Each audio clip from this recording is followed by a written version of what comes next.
अस्सलाम वालेकुम friends, welcome to my YouTube channel. कैसे हैं आप सब लोग? उम्मीद करती हूँ कि बिल्कुल खैरियत से होंगे, बिल्कुल ठीक ठाक होंगे। आज लेकर आई हूँ एक रिव्यू सनस्क्रीन का। विंटर हो या समर्स हो, हमें सनस्क्रीन लाजमी लगाना चाहिए। हमारी ऑयली स्किन है या फिर ड्राई स्किन है, सबके लिए सनस्क्रीन की एप्लीकेशन इज मस्ट, क्योंकि यूवीए यूवीबी रे से प्रोटेक्शन इज वेरी इंपॉर्टेंट। आज जो मेरे हाथ में सनस्क्रीन है, ये है बहुत ही ज़्यादा फेमस और काफ़ी सोशल मीडिया पर इसको सजेस्ट किया जा रहा है, रिकमेंड किया जा रहा है। ये है sunscreen by fused.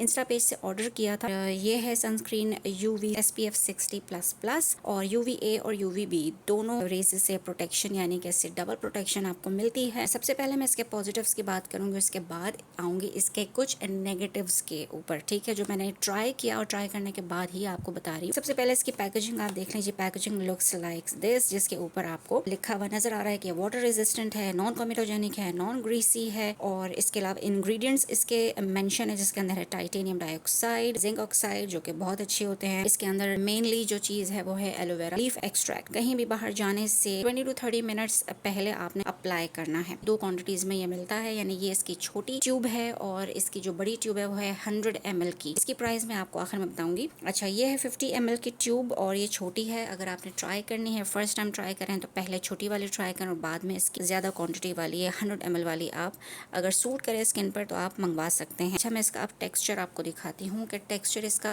Creamy texture है। ऑयली स्किन वालों के लिए मैं हमेशा कहती हूँ कि आपको जेल बेस्ड सनस्क्रीन यूज करने चाहिए जो कि इजीली एब्जॉर्ब हो जाते हैं। बट क्योंकि इसमें मेंशन था कि ये नॉन कोमेटोजेनिक, वाटर रेजिस्टेंट और नॉन ग्रीसी है, लेकिन क्रीम बेस्ड टेक्सचर है, लेकिन फिर भी मैंने इसको मंगवाया ये चेक करने के लिए कि ये ऑयली स्किन को सूट करता है या नहीं करता। दे क्लेम कि ये ऑयली स्किन वालों को भी सूट करता है, और इसको अप्लाई करने के बाद देखा कि ये इजीली जो है ये एब्जॉर्ब हो रहा है स्किन के ऊपर। लेकिन अगर आप कम क्वांटिटी में अप्लाई करते हैं तो ये इजीली एब्जॉर्ब हो रहा है। अच्छा, फ्रेग्रेंस इसकी कोई नहीं है। इसकी अच्छी बात यह है कि इसके अंदर फ्रेग्रेंस नहीं है। जो सेंसिटिव स्किन वाले हैं उनको फ्रेग्रेंस से एलर्जीज हो जाती हैं, तो ये अच्छी बात है कि इसके अंदर बिल्कुल कोई फ्रेग्रेंस नहीं है। व्हाइट कास्ट की बात करें तो सनस्क्रीन के अंदर बहुत ज्यादा व्हाइट कास्ट होती है, और व्हाइट कास्ट की वजह से फेस के ऊपर अजीब सा टेक्सचर आने लगता है। तो ये इसकी अच्छी बात है कि इसके अंदर no white cast. White cast के अलावा पिलिंग नहीं होती। बहुत सारे सनस्क्रीन है जिसके अंदर ये इशू होता है कि बहुत फेमस होते हैं, अच्छे होते हैं, लेकिन उनके अंदर ये इशू आ रहा होता है कि उनकी पिलिंग स्टार्ट हो जाती है, लगने के बाद वो उतर जाते हैं। जैसे ही आप रब करते हैं स्क्रब की तरह पिलिंग स्टार्ट हो जाती है। तो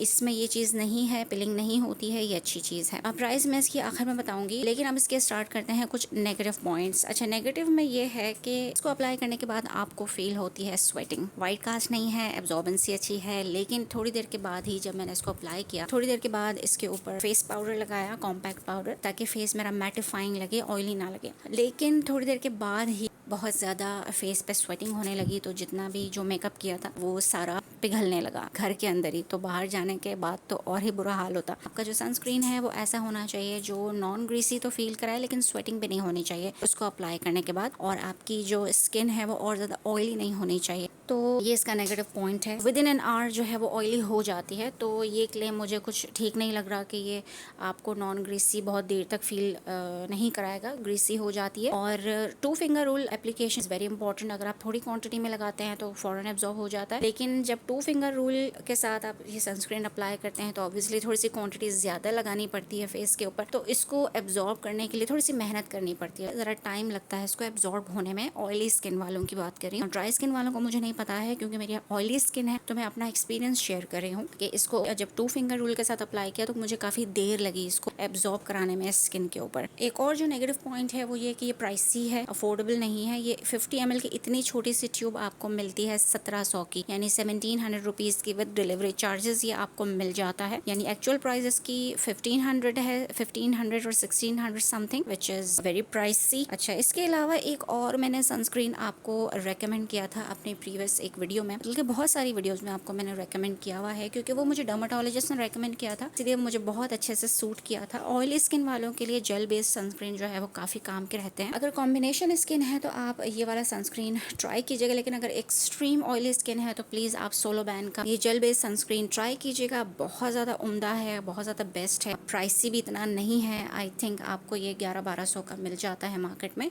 मेरा आजमूदा है, 2-3 दफा तो मैंने परचेज किया है। अगर मेरा पर्सनल एक्सपीरियंस की बात करें फ्यूज्ड सनस्क्रीन के हवाले से तो 50-50 फीडबैक होगा मेरा। ना तो मुझे ये बहुत ज़्यादा पसंद आया और ना ही बहुत ज़्यादा बुरा लगा है। तो ये तो था आज का छोटा सा रिव्यू। होपफुली आपको पसंद आया होगा। वीडियो अगर पसंद आई हो तो प्लीज़ वीडियो को लाइक कर दीजिएगा, चैनल को सब्सक्राइब ज़रूर कर दीजिएगा और मेरे इंस्टा हैंडल को भी ज़रूर फॉलो कीजिएगा। प्रीवियस वीडियोज़ के लिंक्स आपको डिस्क्रिप्शन बॉक्स में मिल जाएंगे। तो जनाब अब मैं लूँगी इजाज़त, फिर किसी और अच्छे से वीडियो के साथ आऊँगी। जब तक के लिए अल्लाह हाफिज़।